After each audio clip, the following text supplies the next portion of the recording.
Hello, hello. Um, Thank you everyone for joining.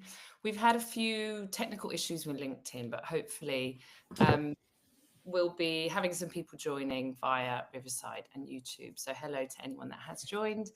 My name is Rachel. I'm the founder at Squash. Really delighted to be joined today by Joanne from See Change Happen. Hey Joanne, how are you doing? Hi, Rachel. Thank you so much for inviting me on today. It's an absolute pleasure. It's such an important topic.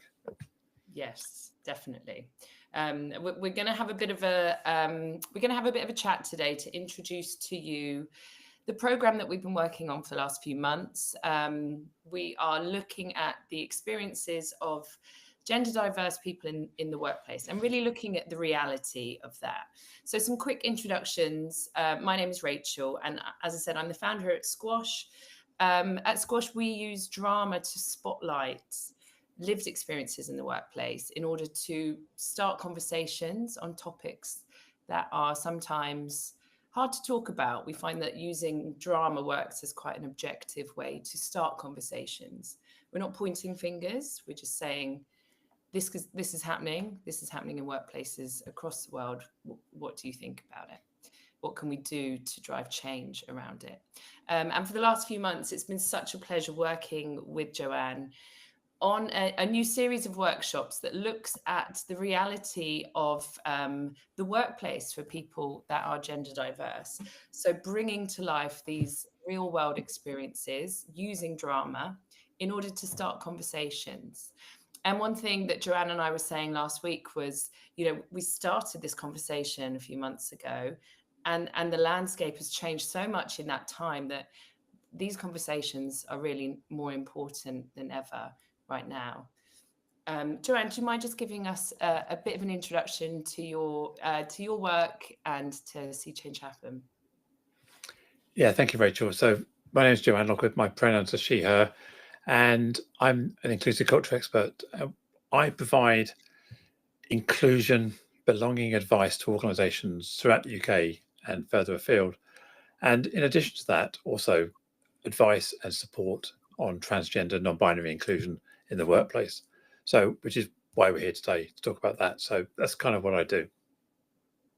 Great. It's such a pleasure to have you here. And I know that you've been, since everything that has happened, you have been extremely busy on TV panels, on radio shows. People are really looking to you at the moment for, what's going on, what to make of the recent ruling. So I'm really looking forward to having a bit of a chat with you about that today.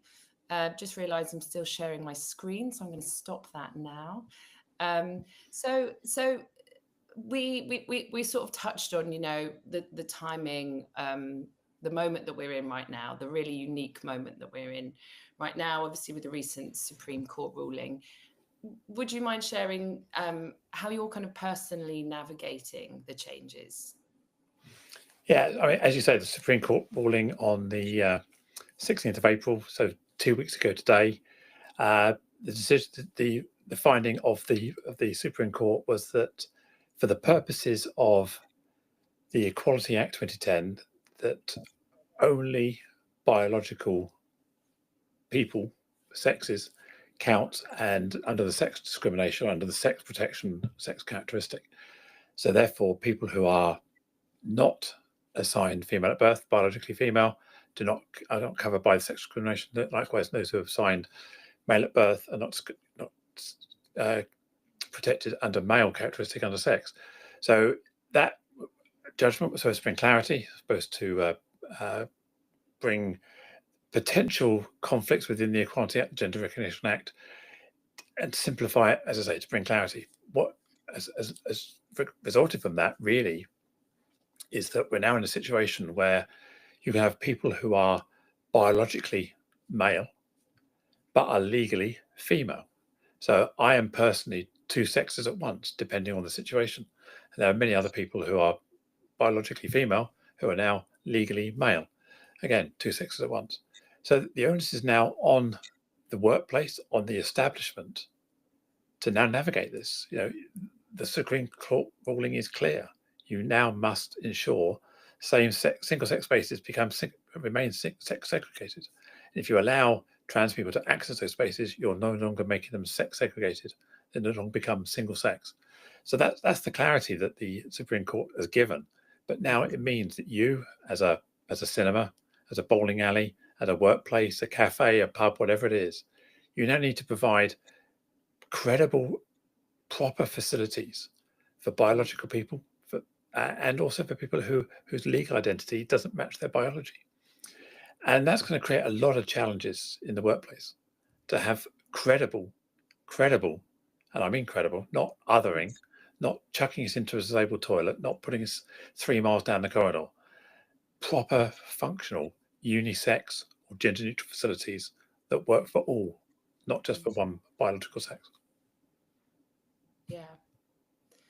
Thanks, Ren. And I think you mentioned that it brings a clarity, but there's been a lot of the opposite. There's been an awful lot of confusion about the reality of how this is going to impact people, how this is really going to impact individuals. And like you mentioned, it's, bowling alleys, pubs, cinemas, there's a big focus on workplaces, but we also need to consider all of these spaces outside of the workplace that perhaps will be, that won't be as kind of forward thinking. And it's going to take a long time to catch up with that.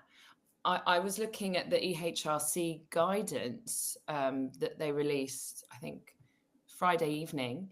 So quite a lot later as well. And I think people look to the EHRC, obviously, for quite non-biased, objective information, and was really surprised in the wording that they used, in the guidance that they were giving to employers and to organizations. That must have had a really kind of shocking impact on the trans community. What have you seen has been the response to that? Yeah, it has. I mean, well, I would just use the word brutal. It's very brutal, very. It was delivered very coldly, as I say, at 8 o'clock. I think it was Friday night. I'm not sure whether they did it deliberately to coincide with the Pope's funeral or something like that, just to try and bury the bad news, not to try and attract attention. But obviously, everyone's hyper-focused on this. And the reason it's so brutal is there was statutory guidance put out in 2011, which was very trans-inclusive, very, very supportive of employers trying to do the right thing by their trans employees, by allowing to share spaces. And a lot of the guidance that's been developed over the last 15 years has been on that basis. What that guidance does is it very clearly shuts that door and says, if you're not biological, you're not welcome in that space. And that, as I say, that what I mentioned earlier about this confusion, now people have a legal gender, a legal sex, a legal gender. My birth certificate says F on it, female. Yeah. My birth certificate is legally female, and all my other documents. So the guidance that was put out on Friday says, I, as a trans woman, should not be allowed to use the single sex segregated female toilets. And it also says in the next paragraph that I should not necessarily be welcomed into the male facilities. Yeah. So that, I guess that's what they're trying to do, is head off trans masculine people who've taken testosterone, who've lived as a man for many, many years, and now present very well with their voice, their beards, their hair, whatever it may be. They present very male. And I and many of my friends present very female. So what the guidance is now saying is, I'm not welcome in the female spaces, and I'm also not welcome in the male spaces. Yeah. So what are you going to do with me? And what we're going to be careful here is we don't suffer indirect discrimination, because if you say, well, Joanne, you're not welcome in either of those, you've got to go and use that one. Yeah. And let's say I'm with my mum, I'm with my wife, we're out in town. My mum and my wife go into that toilet and I'm forced into that one. So there's a lack of dignity there. There's potentially indirect discrimination. There's a whole load of cases. So yes, it may have brought clarity to single sex spaces, but it's created a real onus on you as an employer, as you as a service provider, to not other me, not out me. You've got to protect my privacy. You've got to protect my dignity in the facilities you currently got, in a way that I still feel respected, because you will find that many, many trans people are going to find, they're quite scared at the moment. They're quite unsure about what's going on. But they will also have their rights under the Equality Act, under gender reassignment characteristics. So you as an employer, you as a service provider, have got to think really, really carefully about how you're going to make sure that I am respected and treated fairly. Yeah. And like you said, it's the othering as well that will inevitably occur. And also the way it's going to change attitudes. Trans people have gone from being included to being seen as unwelcome. Um, and that narrative is really sort of reflected in guidance that you think, perhaps should be a bit more objective and a bit more fair. Yeah, people are worried. People are scared. I'm already seeing lots of trans contacts on Facebook, on LinkedIn, other social media platforms, and even friends that I've met personally. There's a lot of confusion out there. Can I go about my daily life? Can I go out shopping? Can I do this? Because when you think about Maslow's hierarchy of needs, those bottom two layers, Yeah. going for a pee is basic physiological and human function: eating, drinking, excreting, basic signs of biology. So if I don't know that I can pee in peace, and I hate to focus everything on toilets, but that's kind of the real basics.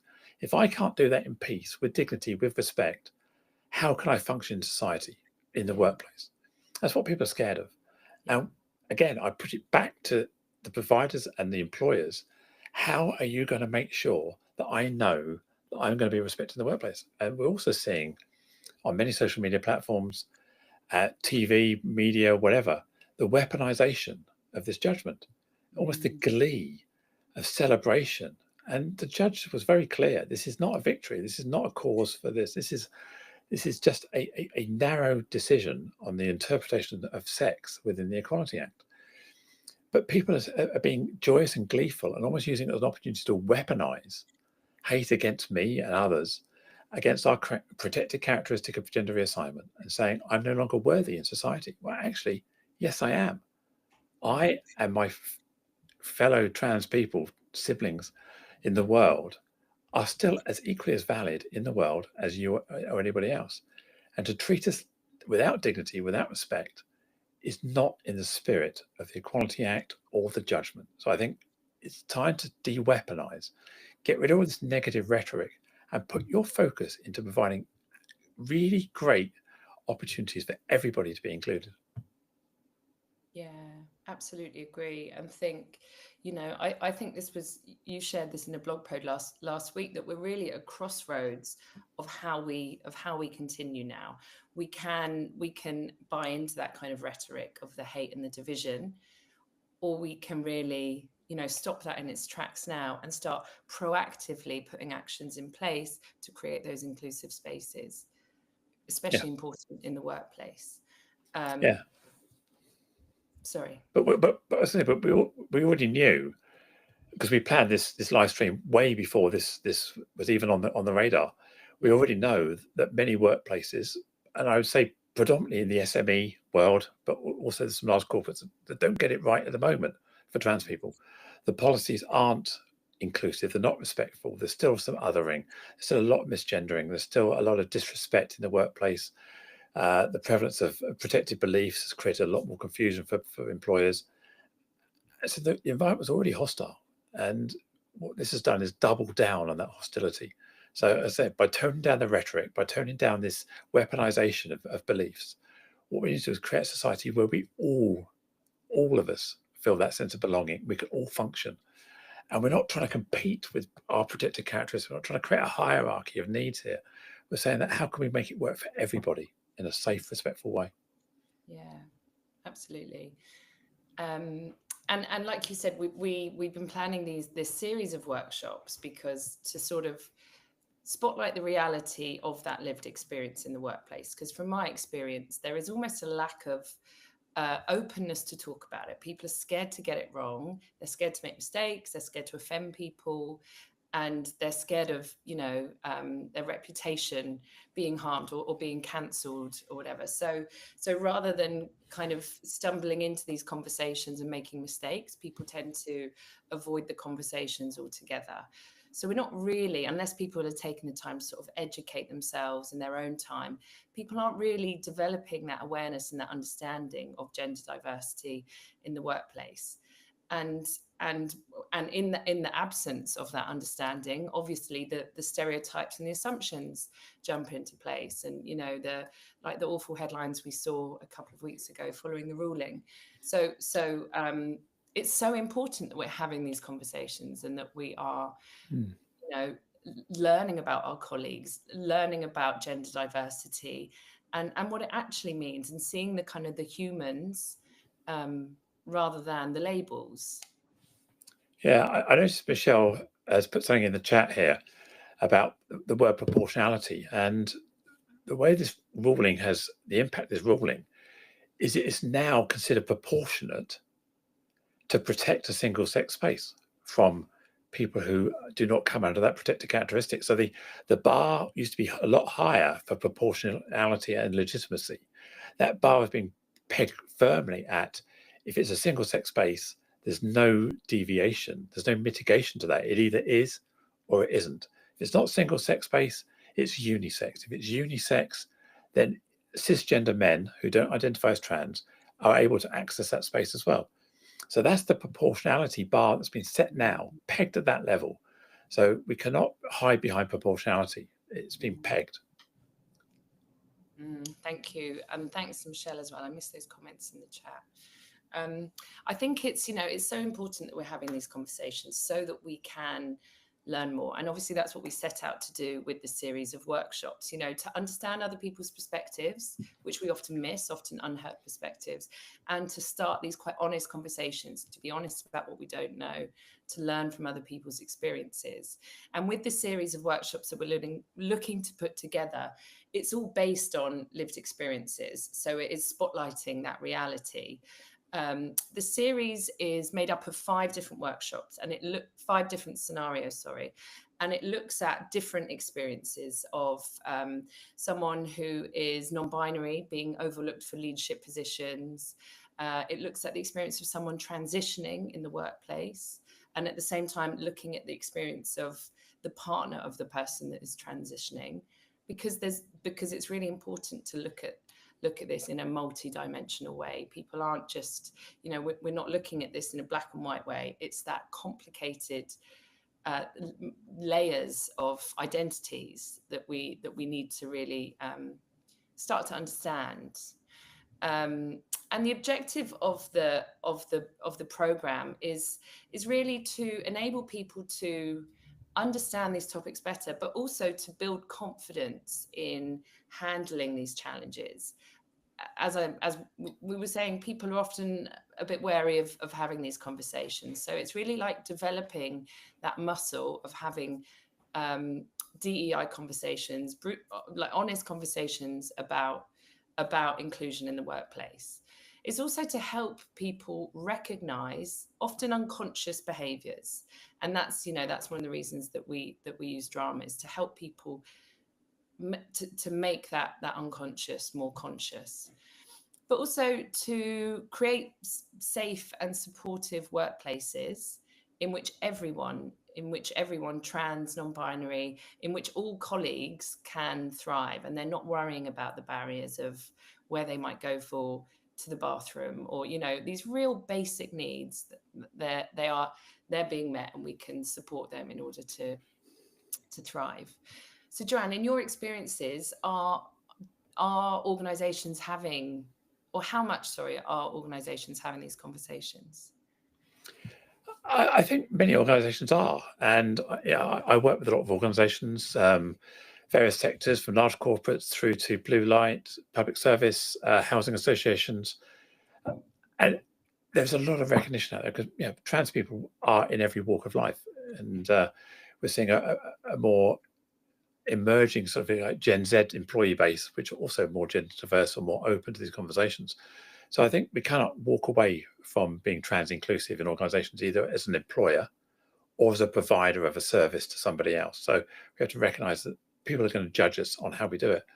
But there's still a lot of clumsiness, let's call it clumsiness, well-meaning, but poorly implemented standards and processes. And I think we're going to see an example of this in something you've got in a minute, which is very, very uncomfortable to watch, and I'm looking forward to seeing that again.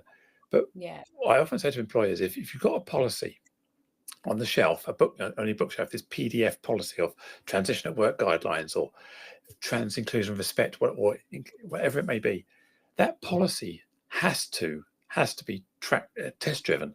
there's I think there's an old saying, no plan ever survives first contact with the enemy. You may think you've had a well-developed policy, and then the first time somebody needs to use that policy or be protected by that policy or defended by that policy, you find that it doesn't quite work in every situation. So I want to see policies that are not fresh grass, they're well trodden. We can see footprints, we can see wear and tear in that policy, so we know it's going to work for them. So I think it's really, really important to bring lived experience, to shine a light, because best one in the world, some of these policies are templates, some of these policies have been developed by people who are not speaking through a trans lens or a non-binary lens. The language may be off, or it may be othering or inadvertently not inclusive. So really important to really test drive your policy in real life. Yeah, I love that idea, to really bring it to life, but also so it's not just words, so it isn't just on a page, so it is bringing it off the page and looking at, okay, what does this look like? And I really think that drama is a good way of doing that. So on that note, let's have a look at the case study that we which is kind of a snippet of one of the scenarios that we're going to be looking at in the program. So in this case study, we're going to be meeting two characters, one of which is a manager and another is a new employee who has just started in the organization and is non-binary. We're going to see one of the initial conversations between these two to kind of look at the reality of what's going on, because as with all the scenarios we use, this is based on someone's lived experience. So we're going to watch the scene and then we're going to stop to discuss it afterwards, and would love to hear your thoughts in the chat as well. Okay, so here we go. It's Nikki is the manager, Jamie is the new starter. That's everything scheduled in for the first 2 weeks of onboarding, but I'm sure Tim will take you through anything else that he needs to arrange with you. And hey, thanks for being flexible. I know that there's a lot to start with, but I appreciate your willingness to come into the office a bit more. I just think it's also, it's good to kind of get to know folks, put names to faces and all that. Definitely. Thank you. And yes, more than happy to. I think it's always good to meet people face to face. Yeah, I agree. Get some coffees booked in, perhaps. Yeah. Ooh, really nice rooftop I can show you when you're here on Wednesday. Oh, lovely. Thanks, Nikki. Appreciate it. Remind me where you live again?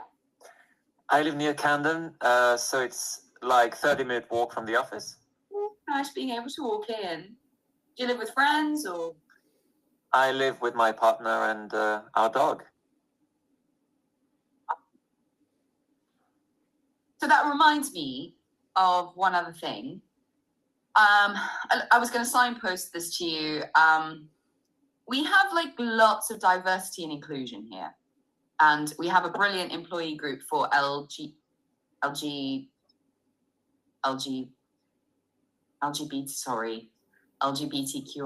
God, how embarrassing people. Sorry, I had to Google that.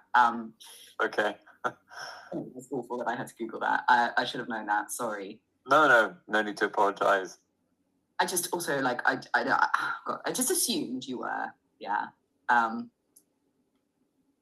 Anyway, I thought that would be a relevant group for you. I just realized it might not be, maybe, and I shouldn't have assumed that. No, it's fine, honestly.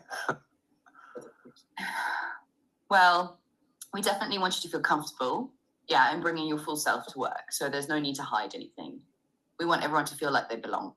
Sorry, again, if I slip up, but just correct me. Yeah. Okay. Thanks, Nikki. And how about you? Whereabouts do you live? Oh, I'm near Stevenage. And I live with my husband and my two young boys. Oh, how old are your kids? 3 and 6.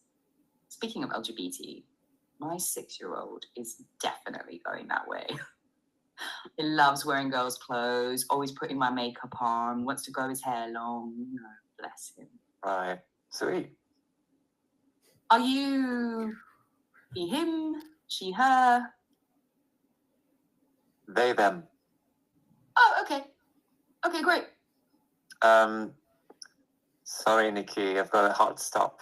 Of course, yeah. So listen, just shout if there's anything else you need help with. And I'll intro you to Carl, who runs the ERG, if you like. He's very fabulous.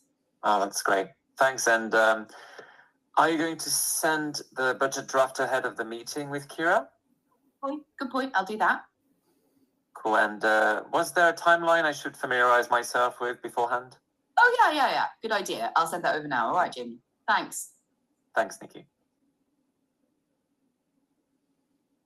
Okay, so that's the scenario. That's the first meeting.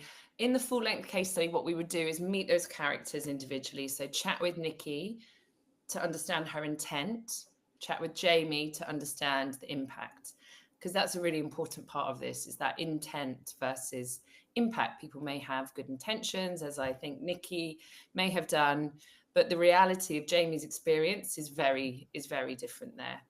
I'm seeing comments in the chat. I'm shouting at the screen. Yeah, it's a painful watch, but again, based on lived experience, and you can kind of understand how it happens with the positive intentions. She's just trying to kind of get to know Jamie, get to understand them a bit better. So just before we have a discussion about that, I'm going to show you the follow-up email that she then sends following this conversation.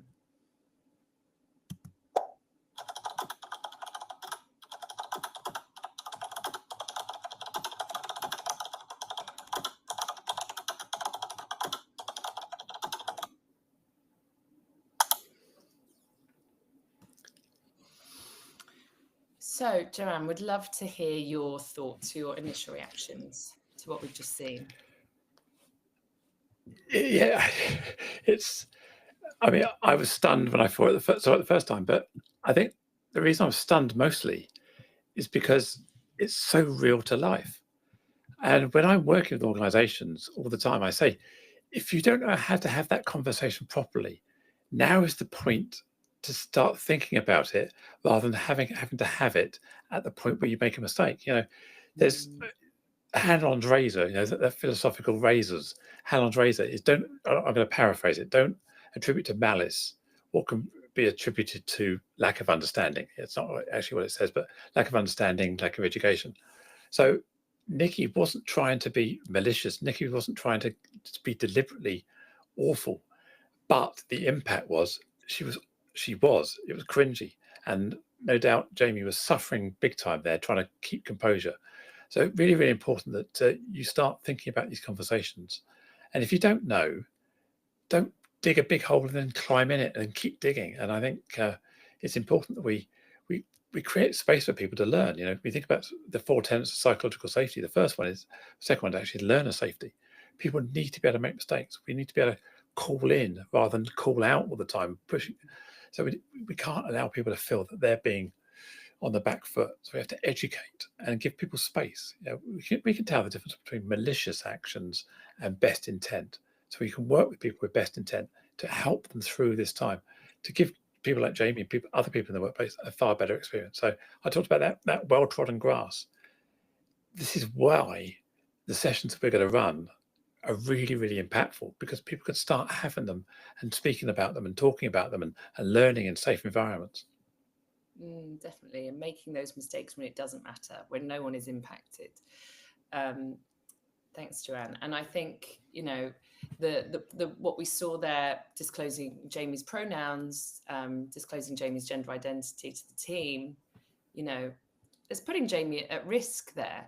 So I think it's as we both said, it's very positive intent from Nikki, but really just a lack of awareness with huge consequences as well. Well, especially in light of the Supreme Court ruling, if your colleague has a gender recognition certificate, which is still perfectly valid, they have a right to privacy. By suddenly saying, "Oh, just in case you weren't aware, their pronouns are he, she, or they, or whatever," you are potentially drawing attention and outing them, which is contrary to the GRA and the Equality Act. So again, even more heightened risk avoidance now. Yeah, and which is so important for people to know, to have that awareness, for leaders and managers especially to have that awareness. We are coming to the end of the 30 minutes. I feel that we could just talk about this for a lot longer. If you would like to find out more about the series of programs that we're running, that's just a recap there on the different scenarios. So looking at the real impact of the Supreme Court ruling, an employee navigating their own gender transition at work, a non-binary employee being passed over for leadership opportunity, a manager supporting an employee whose partner is transitioning. So looking at that experience from different perspectives, and the impact of workplace culture on trans and non-binary employees in male-dominated environments, which we so often see.